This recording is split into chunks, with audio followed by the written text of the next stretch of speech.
weekend we're doing here. Is this anyone's first time to our zoo? Woo! A good number. Is this anybody's first time to our bird show, other than those? That's what I like to hear. That's all about why we do this weekend. We want to make as many connections with you guys as we can.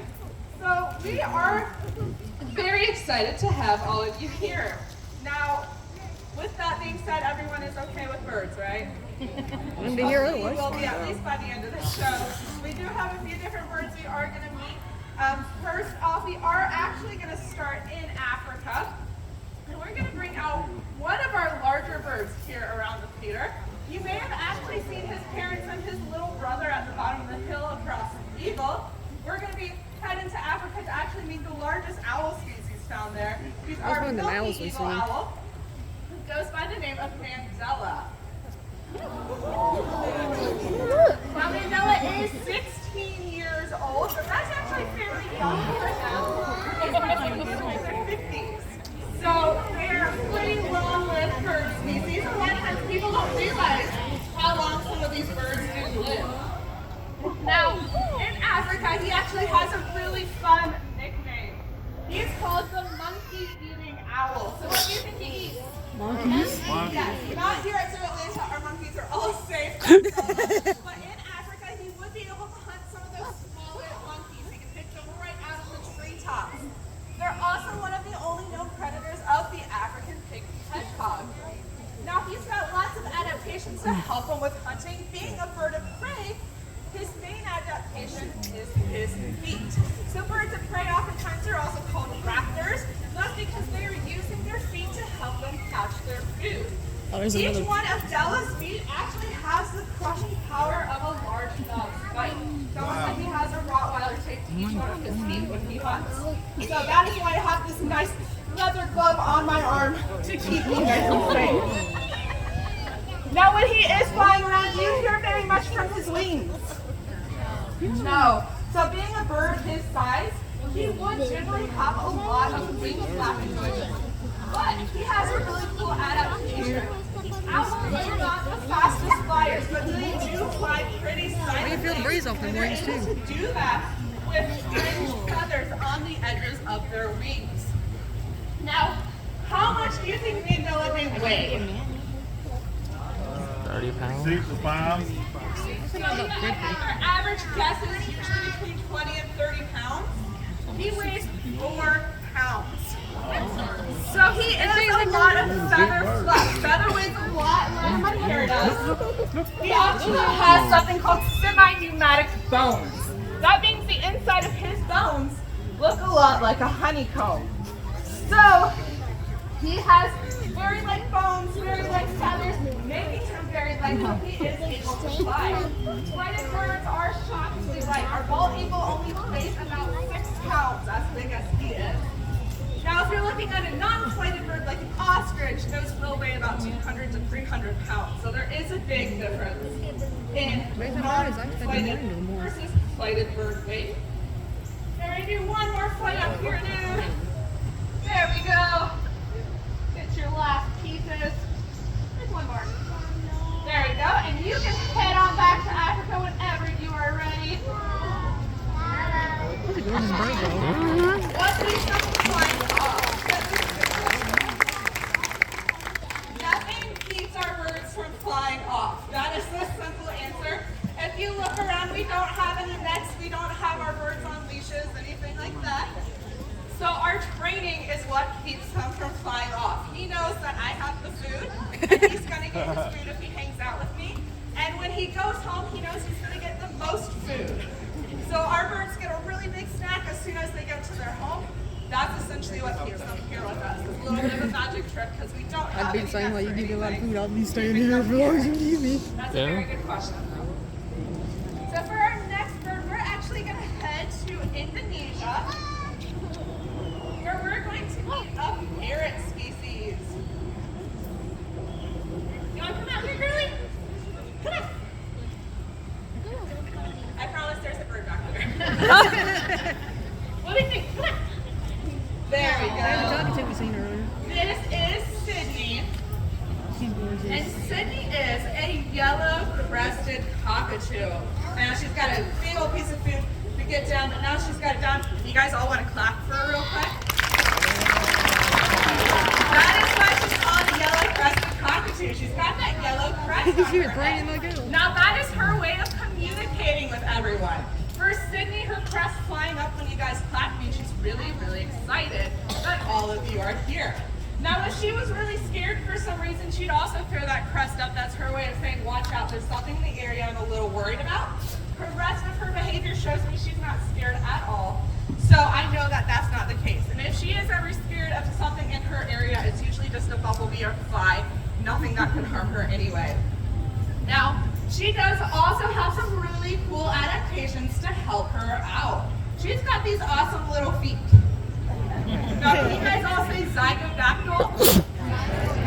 That is what scientists call this type of foot. All that means is she's got two toes that point forwards and two toes that point backwards.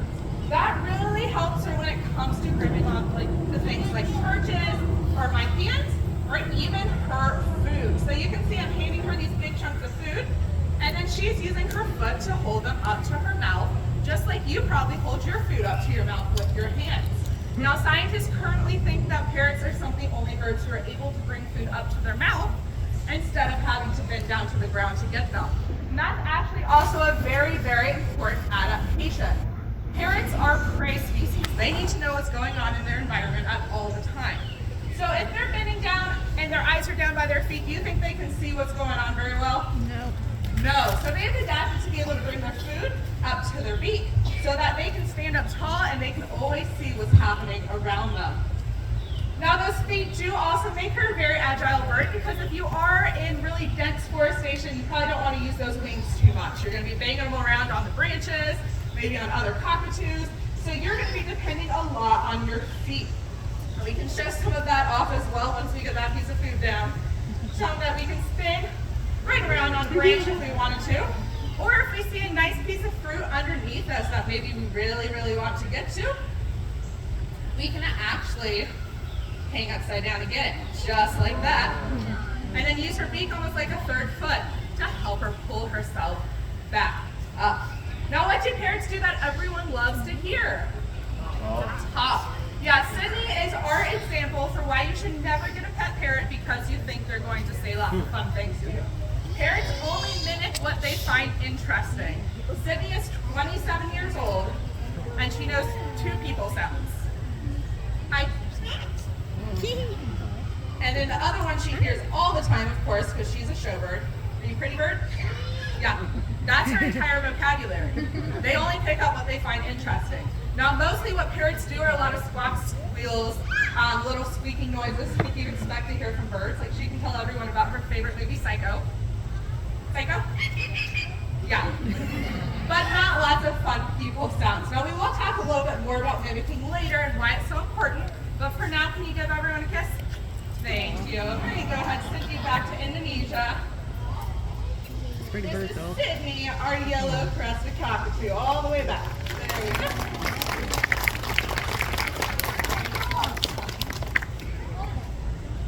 Now for our next bird, you're going to meet a bird that also lives in South America, I should say. We're going to go spend some time in South America with a bird that a lot of people sometimes mistake for a parrot or think it's related to a parrot, but they're all their own little family. Macaw, probably. And we actually have the largest number of that family here. That blue Her bird name is machine. Lupe, and she is our Toko toucan. Oh, there's a toucan I was talking about Now, what's earlier. the first thing you see on the front of her face? Her beak. Do you think it's heavy? No. No, you guys answered right. So even though that beak is a third of her body length, it's only 5% of her body weight. It's actually pretty much hollow. Now that beak is actually how she controls her body temperature. So if Lupe is feeling kind of cold and wants to warm up, she'll tuck that wing or tuck that beak underneath her wing. There's lots of vascularization in that beak. It'll warm up those blood vessels. That blood will travel to the rest of her body and warm her body up. If she needs to cool down, she'll find a nice cool pond of water, stick her beak into it, same thing, that cooler blood will travel through her body and cool it off. So really cool adaptation that she has. He's toucan Now sound. she does does also have a nice serrated edge on that beak. Her fruit in South America is not kind of pre-chopped like this here, and she is a frugivore, so she's going to be eating primarily meat products, but she is going to eat some of those larger or fruit products. She does eat some meat product here and there, but mainly fruit products. And that big beak is going to help her cut into things like melon and grapes and all the fun fruit she's finding in South America. And believe it or not, this bird is very, very important for tree conservation. So she is what we call a drop feeder, meaning that when she eats fruit, including the seeds and fruit from a tree called the Jussara tree, she's swallowing those seeds down whole. Now, she's then going to travel to a new part of the rainforest where she's then going to drop those seeds off. You guys know how she's dropping those seeds off? She's pooping. And now those seeds will come out in that pre-fertilized package called poop, and a new tree will grow. So believe it or not, birds eating seeds are very important for the environment. Believe me, you have been fantastic. I'm running out your snacks, so I'm going to go ahead and let you head on back to this garden. There we go. And that's okay, our token. Now for our next bird, we are going to head back to Africa, and we're going to meet a bird that kind of likes to eat anything and everything. So I'm going to go ahead. I don't think I see anything out right now. This is not the time to pull out snacks. He may come investigate that part. He's nice, so don't try to touch him. So we do have a rule around here. We are bringing our Abyssinian ground hornbill, and we like to say whatever Abby wants, Abby takes, whatever Abby takes, Abby gets to keep. So keep that in mind. If you have a snack or a drink or something you want with you, tuck it behind you, keep it behind you. Good thing we didn't get no drinks then. To stick to this nice healthy food diet. Oh, yeah, that's right. Yeah, that's right. So that thing on the front of his face is exactly why we are not trying to take things back or back. That's fancy. Come here, buddy. He knows strollers need food. And small children typically need food. So he has that big beak on the front of his face. It's really one of his biggest adaptations for the savanna grasslands of Africa, where he's from. He's going to be able to use that beak to swish around the grasses and flush out any prey that may be hiding there. It's also strong enough to calm through turtle and tortoise shells, which is why we don't take things back. If he does come to visit you, just like I said, don't try to touch him. He's typically a very nice bird. He just does not like being touched. Now, he is also able to use that beak as a snake hook.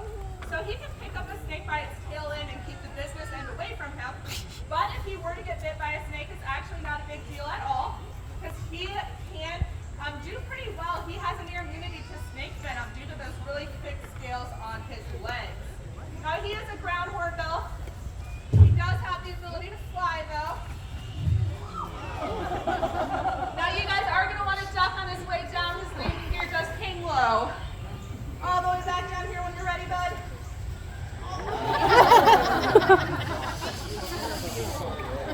Now you guys have got a close look on the front row. What does he have above his eyes that are really pretty? Oh, did that go on the drain? I'm sorry, bud.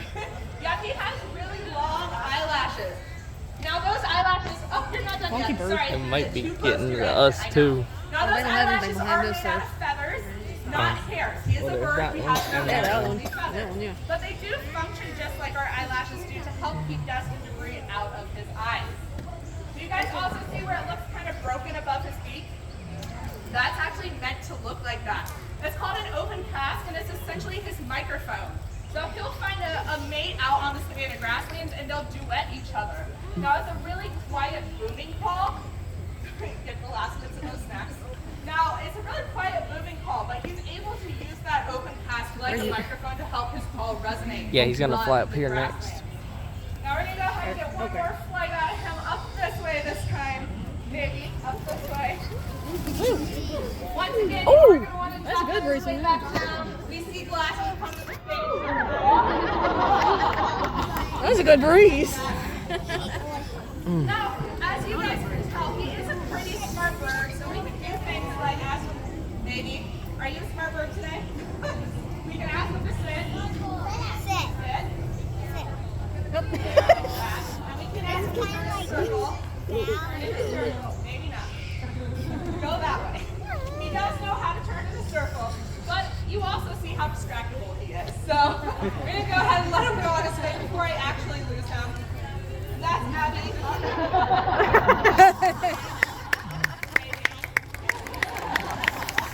Where'd it go? Where'd it go? Okay, that's Abby. I heard the knock. He's gone. That's Abby, our hornbill. So he does have about the intelligence of a 2-year-old. That bird gave a good breeze. Yeah.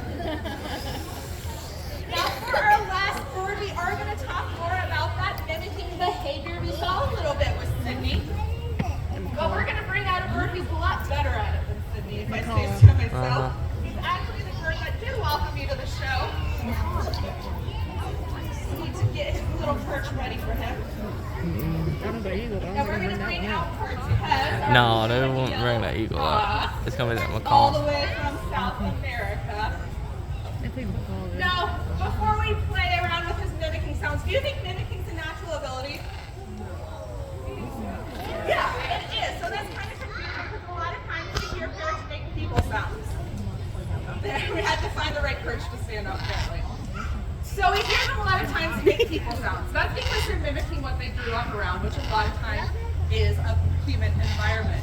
But that mimicking is a very, very important adaptation to have in their homeland. Now, before we get started, what do you sound like in the rainforest? Yeah. So keep in mind, once again, if you want a pet parrot, that is his contact call. That is what we hear inside of our building most of the day. He was not in a microphone. It's very loud. It gets very annoying very quickly. Doesn't it? Yeah, you know it does. But we can talk a little bit about how his mimicking is an important tool to have. So say he hatched over here into this block. You guys are his block he hatched into, and you guys all say hello. Hello. Yeah. So that's your accent, if you will. That's all how you communicate with each other. That's your dialect. He's now going to use his wings. And he's going to go all the way over here to this block. Now when he gets over here, he's going to say hello. Hello. Hello. And you guys are going to look at him like he's crazy because that's not your accent.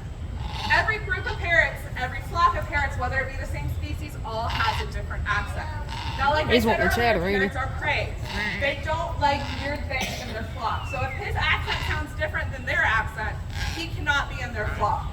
So he's going to sit outside of the flock and he's going to listen and he's going to find out that your dialect is saying hi. And then he's able to mimic you and he's now part of the new flock. So a parrot is able to mimic as many sounds as he needs to move flocks as many times as he needs to throughout his life.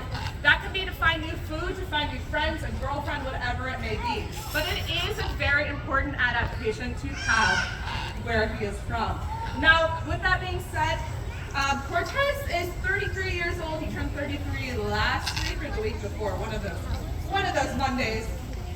And he has lived in a zoo his entire life, so he knows lots of zoo sounds.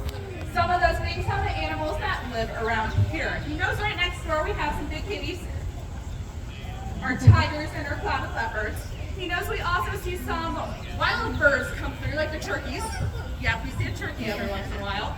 And every so often we get to see a dog. A little dog.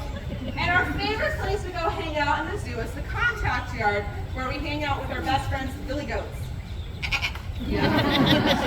Now he is spending most of his day up here on the feeder with us, so he's learned a lot of things around our building as well. He knows we really like to watch sports, and he likes to pretend he's one of the cheerleaders. Very quiet little rah rah rah. He also is a big fan of music. His favorite artist is James Brown. Yeah. We'll get that in a second. Now he's also a very, very smart bird. As you can imagine, a bird that needs to be able to mimic and remember that many sounds is a very smart bird. So he's actually figured out a little bit of a pattern. He knows every fall, winter time, his keepers start to get sniffles. And sometimes those sniffles turn into a cold. Yeah. And when that happens, the keepers don't have to come to work for a few days. So he knows if I sneeze, maybe I don't have to come to work for a few days. But we know it never works, right? Does it ever work for you? Yeah. Because all we have to do to get him to stop faking is say, I'm calling the vet.